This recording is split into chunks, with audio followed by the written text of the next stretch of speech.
ఇలా 40% మెస్ ఛార్జీలు 200% కాస్మెటిక్ ఛార్జీలు పెంచారంటే అది ఎంత బాధ్యతతో కూడుకున్న ప్రభుత్వం మనం గుర్తించాల్సిన బాధ్యత మన మీద ఉంది.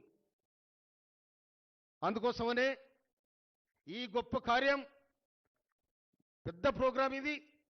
ఇవాళ పిల్లలకు గౌరవనీయుల ముఖ్యమంత్రి రేవంత్ రెడ్డి గారి స్వస్థాలతోని మన పిల్లలకు తట్టి దీవించి ఆశీర్వదించి ఈ పిల్లల భవిష్యత్తులో ఈ సమాజానికి వాళ్ళే దీపాలు కావాలని వాళ్ళకు సంకల్పం ఉంది. ఇంకొక మాట చెప్తున్నా నేను, ఒక ఇంట్లో ఒక పేద ఇంట్లో ఒక గవర్నమెంట్ సర్వెంట్ ఉంటే ఆ ఇంటి దీపం ఉన్నట్టు లెక్క. ఒక్క గవర్నమెంట్ సర్వెంట్ ఉంటే నెలకు 50,000 60,000 వస్తే స్టార్టింగ్లో ఆ ఇంట్లో ఒక దీపం వెలిగినట్టు. ఆ దీపం ద్వారా ఇంకో దీపం, ఇంకో దీపం ద్వారా ఇంకో దీపం. ఇట్లా నేను దాదాపు నా ఊర్లో ఇవ్వాల, నా గ్రామం, సొంత గ్రామం ధర్మారం, ఇవాళ 40 మంది పిల్లలకు అడ్మిషన్ ఇప్పించాను నేను. అది ఎనీ క్యాస్ట్, ఏ కులమైనా కానీ ఇది నా వృత్తిగా నేను భావిస్తాను. నేను ఇక్కడే కాదు, నా తుంగతుర్తి నియోజకవర్గంలో ఎవరు వచ్చిన పిల్లలకు అడ్మిషన్లు ఇప్పిస్తాను నేను అంత రిస్క్ తీసుకుంటా నేను. అందుకని మొన్న రెసిడెన్షియల్ స్కూల్ విజిట్ చేసినాడు వర్షిన్ గారు కూడా చెప్పినా నేను, అమ్మ నేను ఇక్కడ స్కూల్ విజిట్ చేస్తున్నా చూడండి ఇక్కడ పరిస్థితి చెప్తున్నాను. అలుగు వర్షిని సెక్రటరీ గారికి నేను చెప్పినాను కూడా. అందుకోసమనే ఇంత ఇన్స్టిట్యూషన్ ఆ స్థాపకులు ఇలా మన అవునన్నా కాదన్నా ఎన్టీ రామారావు దీని బీజం పోసిండు.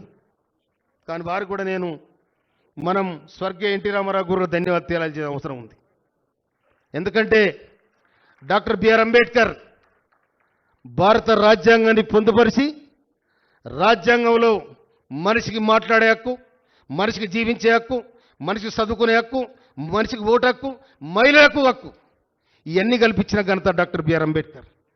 అందుకోసమని ఇవాళ మనం కూర్చోగలుగుతున్నాం. ఇక్కడ భారత రాజ్యాంగం మార్చాలని కొంతమందికి ఉంటే ఉండొచ్చు, కానీ దానికి ఎవడైనా చేస్తే తొక్కిసి పెట్టే కార్యక్రమం కూడా ఉంటుంది. దాంట్లో ఎవడానికి వచ్చే ప్రసక్తే ఉండదు.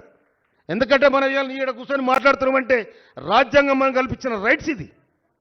ఇవాళ చదువుకునే హక్కు మనకిచ్చింది. ఇవాళ నీకు సనాతన ధర్మాన్ని పాటించాలని కొన్ని ఛాందసవాద సంస్థలు ఇవాళ సనాతన ధర్మాన్ని ముందు తీసుకురావాలంటుండు. మనిషి చేస్తే భార్య, భర్త చేస్తే భార్య కూడా చనిపోవాలి, అంటరానితనం ఉండాలి. ఇవన్నీ ఎక్కడి వ్యవస్థ ఇది? ఏ లోకంలో ఉన్న మనం? ఇవాళ ప్రపంచంలో ఇవాళ టెక్నాలజీ సాంకేతిక పరమైన డెవలప్మెంట్ జరుగుతూ ఉంది. అది చూడాలి తప్ప ఇంకా వేరే తిరగబోతే ఈ సమాజం ఒప్పుకుందని కూడా మనం చేస్తున్నాను నేను. అందుకోసమనే ఈ గొప్ప కార్యాన్ని నిర్వహించిన ఈ సెక్రటరీ గారికి, దీనికి ఆదేశించిన ముఖ్యమంత్రి గారికి, ఇక్కడొచ్చిన నా అన్నదమ్ములకు, ఇక్కడొచ్చిన టీచర్స్కు నేనైతే నిండుగా మీకు ధన్యవాదాలు తెలియజేస్తా ఉన్నా. పేరెంట్స్ కూడా తప్పకుండా అడ్మిషన్ అయ్యేటప్పుడు పిల్లలకు మనము కోచింగ్ ఇప్పించాల్సిన బాధ్యత ఉంది.